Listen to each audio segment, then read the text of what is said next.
스턴건, 매미킴, 김동현. 요새는 파이터보다 예능인으로 유명하지만 사실 UFC 사상 가장 치열한 체급인 웰터급의 랭커였던 김동현 선수. 김동현 선수가 UFC에서 최고의 그리고 또 최악의 빌런으로 손꼽히는 악동 콜비 코빙턴과 붙었다는 사실 혹시 아십니까? 코빙턴의 어록을 몇 개 소개하자면 스타워즈 같은 영화는 너드나 못쏠 X자들이 보는 영화이다. My haters are all virgins and nerds, and I know they follow Star Wars big religiously. And 브라질은 쓰레기장이다. I should have knocked him out. Brazil, you're a dog. All you filthy animals suck. 이처럼 그는 자신의 의견을 거침없이 말하고 트럼프 전 대통령을 좋아한다고 공개적으로 밝히고 세계적으로 논란이 되었던 트럼프의 주장들이 옳다고 하여 민족주의를 지지하는 이들에게 큰 인기를 끌었죠. 이런 거친 입을 갖고 있는 코빙턴이 김동현 선수와 경기가 잡혔을 때 그를 엄청나게 무시하고 도발한 사실 혹시 아십니까? 김동현 선수가 유도 베이스라는 이야기를 들은 그는 다음과 같은 말을 남겼습니다. 우리 같은 레슬러들은 유도하는 애들 쳐주지도 않아. 레슬링에 도전했다가 실패한 떨거지들이 유도로 넘어가는 거거든. 이야, 이건 뭐 정치나 어그로를 떠나서 무도인으로서 그리고 파이터로서의 자존심을 긁는 굉장히 기분 나쁜 말이죠. 참고로 김동현 선수는 UFC에서 끈적거리는 그래플링 운영 덕분에 매미라는 별명이 생겼지만 동양 무대에서 활동했을 땐 한 대만 맞아도 전기 충격기에 감전된 듯 상대가 얼어붙는다며 그는 스턴건이라고 불리기도 했습니다. 아무튼 이렇게 그래플러를 잡아먹는 그래플러 매미킴 김동현이 레슬링 베이스 악동 콜비 코빙턴과 붙게 되었습니다. 유도를 무시한 레슬러를 상대로 과연 김동현 선수는 어떤 모습을 보였을까요? 오늘은 당시 웰터급 랭킹 7위였던 김동현 선수와 이때 당시에는 유명하지는 않았지만 나중에 UFC를 대표하는 악동이 되고 UFC 웰터급 잠정 챔피언까지 등극하는 콜비 코빙턴과의 명승부를 분석해보고 제가 김동현 선수에게 직접 들은 비하인드 스토리까지 소개해드리겠습니다. 시청자 여러분 안녕하십니까. 대한민국을 대표하는 격투기 및 무술 전문 분석 채널 차도르 채널을 운영하고 있는 저는 차도르입니다. 반갑습니다.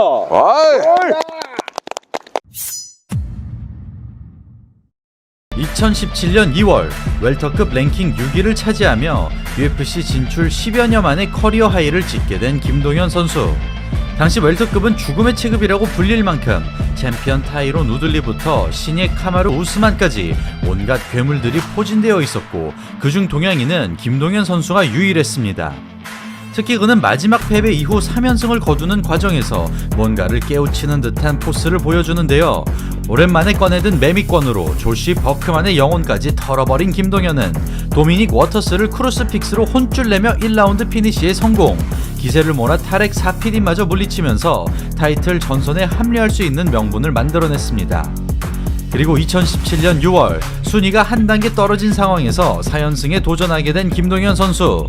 그는 랭킹에도 없는 무명 파이터를 만나게 되는데 단 한 번도 메인카드를 뛰지 못한 신인 UFC 전적 6승 1패의 콜비 코빙턴입니다. 그는 맥스 그리핀과 브라이언 바베레나라는 중견급 강자들을 잡아냈지만 베테랑 김동현의 상대로는 생뚱맞은 느낌이 들었는데요. 지금까지 김동현 선수가 패배한 상대는 카를로스 콘딘, 데미안 마이야, 타이론 우들리 단 3명으로 이 중 2명이 챔피언, 1명은 사고에 가까운 패배였기 때문에 챔피언급의 선수가 아니라면 김동현을 당해내기가 어려워 보였습니다.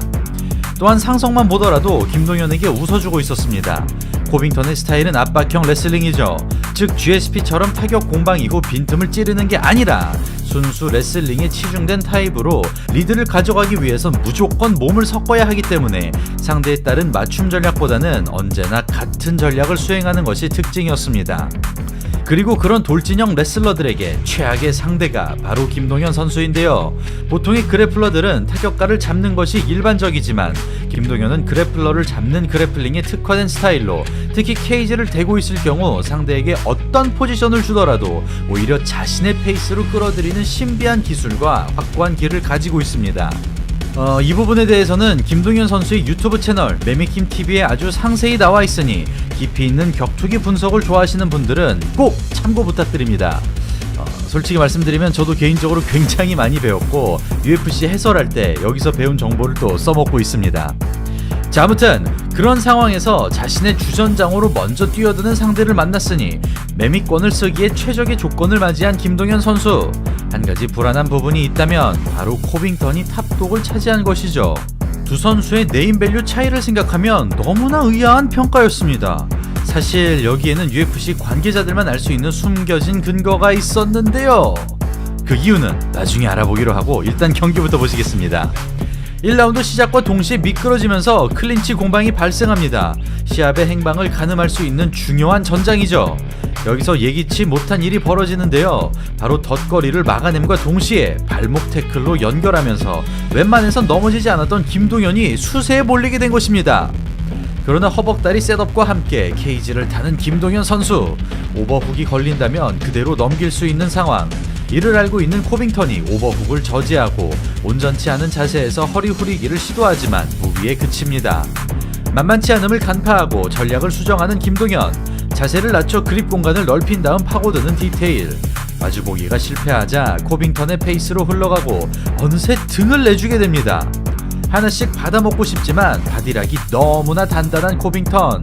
김동현 역시 쉽게 당해주지 않습니다.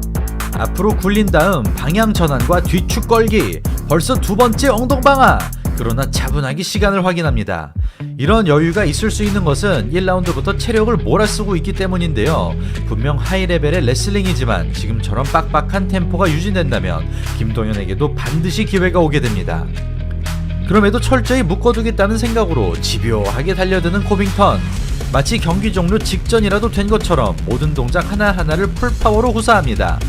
보통 테이크다운이 실패하게 되면 맞잡기로 이어지더라도 수비자에게 턴이 돌아가기 마련입니다. 어찌된 영문인지 아직까지는 약간의 틈도 보이지 않습니다. 기습적인 스피닝 어택. UFC 최초의 스피닝 엘보 KO의 주인공인 김동현 선수의 심기를 건드리는 공격입니다. 타격에서는 김동현이 우위를 가져가는 가운데 생각보다 녹록치 않았던 1라운드가 마감됩니다. 이어지는 2라운드. 타격 압박에 맞불을 놓는 대신 일정 거리를 유지하는 코빙턴. 카프킥이 들어가고 킥거리를 봉쇄하기 위해 보다 과감하게 접근합니다. 큰 주먹에는 움츠러는 듯한 코빙턴. 부담을 느끼자 정면 태클로 넘어가는데요. 스프롤에 막히면서 불리한 위치에 놓이지만 끝까지 다리 그립을 유지하고 태클로 뒤집어버리는 괴물 같은 움직임을 보여줍니다. 1라운드와 마찬가지로 케이지에 갇히게 된 김동현. 앞으로 굴린 다음 순간적으로 방향 전환. 와, 이 역시 1라운드에 나왔던 기술입니다. 그러나 다음 단계로 넘어가지 못하면서 오랫동안 레슬링 공방이 지속되고 파고들려는 시도를 차단하는 양상으로 흘러가는데요. 이 그림만 떼어놓고 보면 너무나 완벽한 방어이지만 공격자와 수비자의 역할만은 바뀌지 않습니다.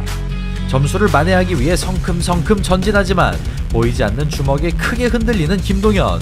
그리고 기세를 잡은 코빙턴. 이어지는 정면 태클. 피치를 최고로 올렸음에도 움직임에 아무런 변함이 없는 불가사의한 체력.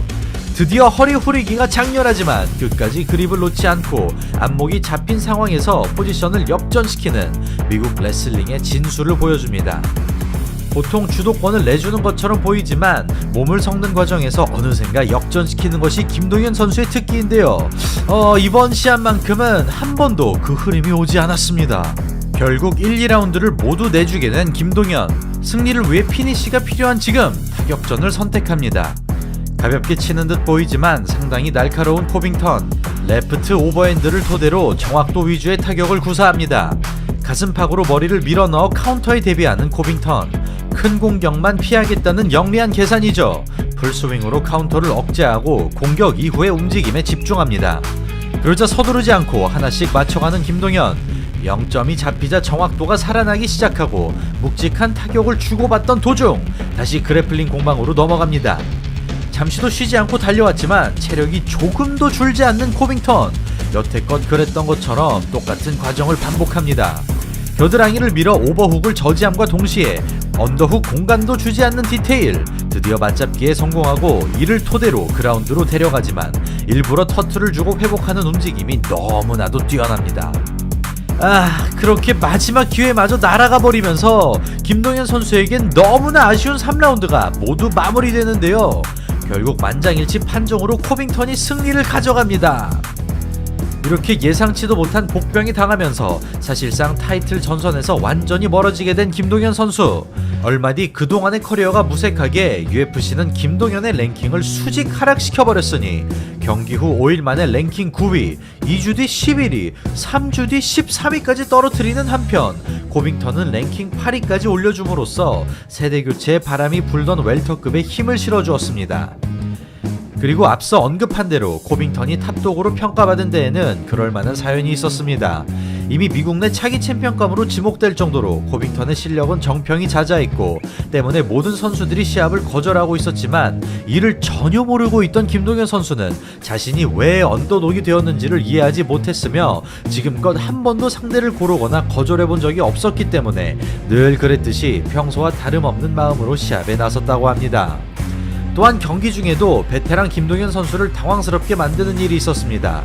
먼저 카프킥의 경우 이번 시합에서 처음으로 맞아봤으며 로우킥에 비해 너무나 직접적으로 고통이 온다는 걸 느끼게 되자 몇 차례 더 허용한다면 버틸 수 없을 것이라는 생각에 거리를 좁혔다고 합니다.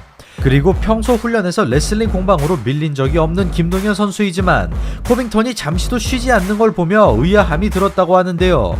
만약 코빙턴이 챔피언급의 선수라는 것을 사전에 알고 있었다면 더욱 적극적인 마음가짐으로 임했을 것이라고 밝혔습니다. 여기서 개인적인 생각을 덧붙여보자면 이 경기는 김동현 선수의 패배를 넘어 UFC의 새로운 레벨이 등장한 역사적인 사례라고 할 수 있습니다. 그동안 체력을 기반으로 둔 레슬링 스타일은 많았지만 자세히 파고들자면 코빙턴과는 사뭇 다른 결이었습니다. 예를 들어 5쌍둥이나 불리는 프랭키 에드가의 경우 부지런한 서클링과 인앤아웃, 잽싸움이 큰 주먹을 유도한 다음 타이밍 태클, 즉 GSP와 흡사한 방식이라면 코빙턴의 타격은 큰 주먹을 유도하기 위함이 아니라 그 자체로 볼륨 스트라이커적인 성질을 띠고 있으며 이를 통해 케이지로 압박하고 레슬링으로 자연스럽게 넘어가는 방식입니다. 또한 케이지 레슬링에서는 김동현 선수의 매미권처럼 끈질기게 달라붙고 테이크다운 역시 다게스탄의 체인 레슬링처럼 끊임없이 연계되기 때문에 상황이나 포지션에 관계없이 약간의 쉴 틈도 나오지 않는 것인데요. 이런 전략을 수행하기 위해서는 상식을 뛰어넘는 체력이 필요하지만 때마침 카마루 우스만과 메랍 드발리쉬빌리 같은 비슷한 파이터들이 등장하면서 MMA의 또 다른 시대가 도래했음을 시사했습니다. 심지어 김동현 선수와의 경기보다 더욱 독한 방식으로 하파엘 도스 안요스와 로비 라울러를 25분 내내 묶어놓은 코빙턴. 반대로 얘기하자면 김동현 선수의 패배 당시 레슬링에 밀렸다는 점과 신인에게 당했다는 점이 싸늘한 충격으로 다가왔으나 사실 그 어떤 선수와 붙었더라도 코빙턴에게는 승리를 장담할 수 없었던 것이었습니다. 결국 질만한 선수에게 진 것이란 이야기지만 솔직히 한국 격투기 팬의 입장에선 대진운이 참 아쉽게 느껴질 수밖에 없는데요. 한 차례 경기가 무산되었던 호르의 마스비단이나 비슷한 위치였던 닐 매그니 또는 흥행성이 보장되는 도널드 세로니와 붙었다면 김동현 선수의 UFC 커리어가 또 다른 방향으로 진행되었을 것 같습니다. 네, 이렇게 오늘은 오랜만에 김동현 선수에 대해서 이야기해봤는데요. 이 경기가 어느덧 6년 반이 넘었고 김동현 선수가 그 이후로 격투기 경기를 뛰지 않고 있기 때문에 어린 친구들은 김동현 선수를 파이터가 아니라 개그맨으로 오해한다고 하는데요. 진짜 격투기 팬으로서 너무 가슴 아픈 말입니다. 대한민국 최초의 UFC 파이터 김동현 선수의 커리어가 잊혀지지 않기 위해 저도 종종 김동현 선수에 관한 컨텐츠 다루도록 말씀드리며 오늘 방송은 여기서 이만 마치도록 하겠습니다. 이상 차돌이었습니다. 감사합니다.